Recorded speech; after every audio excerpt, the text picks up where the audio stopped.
While countries were rolling out their red carpets for the China Dream, the umbrella movement in 2014 proved to be a defiant move from the people of Hong Kong.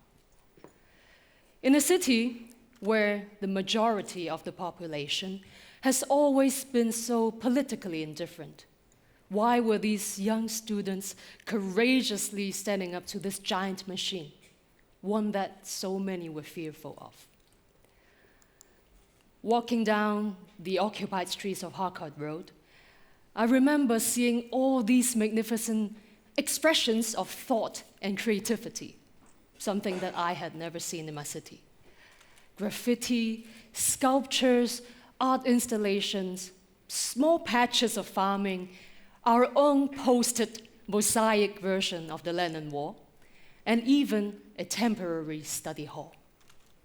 And let's not forget the 28-meter banner of 我要真普選.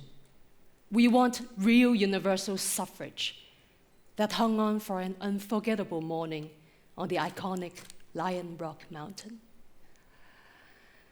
As a Hong Kong-born singer-songwriter, a daughter of an immigrant family who spent her teenage years in Montreal, and also the first female singer to have come out openly in Hong Kong, I had always felt out of place in this city.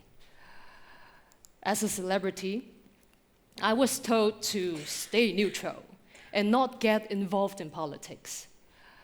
Although I had earned fans along the way, received awards recognizing my efforts, there was still clearly something missing. And it was only until this moment, among the aspiring crowds of the umbrella movement, that I finally felt a real sense of belonging to this place where I have always called home. Hong Kong has always been a city focused on wealth and prosperity, seldom on politics or human rights, because in so many ways, we never had to.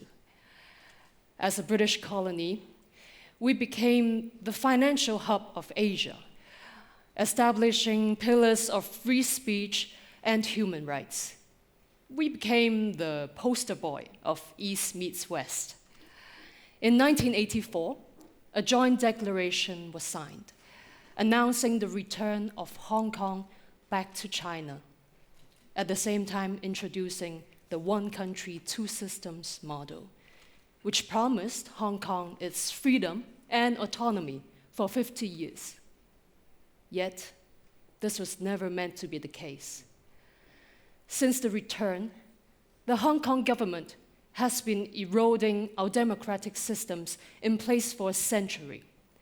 Media freedom has declined rapidly, activists now prosecuted for peaceful assembly. Laws are now unjustifiably altered in favor of the Beijing government. For decades, we were promised universal suffrage. The communist government has done everything in its power to prevent this from happening. But where there is despair, there is resistance. When the Hong Kong as we knew it began disappearing before our eyes, a young and creative force swept across the city. Hundreds and thousands of us took to the streets. Mothers, fathers, scholars, and artists, an entire generation of youth poured onto streets, courageously and selflessly standing up to this injustice. To an authoritarian government, dissent and protests are a major threat. On 28 September 2014, a day that I would never forget, the Hong Kong government fired 87 tear gas bombs onto peaceful protesters. Hong Kong people, smart and flexible as we are, grabbed umbrellas as tools of defense to block off the chemicals. With this one act, our movement became a worldwide phenomenon. The umbrella movement ignited creative activism in Hong Kong. For the first time in our dictated history, we have finally come to our own definition of who we are. We are neither Chinese nor British. We are Hong Kongers. Unfortunately, after 79 days of occupation, the umbrella movement died off. 140 protesters were arrested for civil disobedience, myself included. Fear of political reprisal has become predominant among brands and businesses. People are intimidated by an intolerant government who suppresses opinions in remorseless and uncivilized ways. Those who have spoken out are now prosecuted, such as young student leaders Joshua Wong, Alex Chow, Nathan Law, Edward Leung, and the Umbrella Nine. Dozens of other lesser-known names are now sentenced for up to 8 years. In these gloomy days, young people are checking out. Families are once again leaving their home city in the frantic search of a better home. As a public figure, creator, and most of us, someone who emigrated and returned, the question I ask myself now is, what can I do as a celebrity? How do I convince this once brutally awakened, chosen generation that there is still hope in our own actions? After my involvement in the umbrella movement, I was banned from China. All my songs and social media accounts were taken down. All commercial work has ceased. Brands, sometimes even other celebrities, kept their distance in fear of being associated with me. Interestingly, it was because of this loss of the China market, because I could no longer rely on this easy revenue, that I became grounded to reality. As I was forced out of my glamorous world, I gained a new perspective of what I could actually accomplish. I was brought into a new and vibrant world.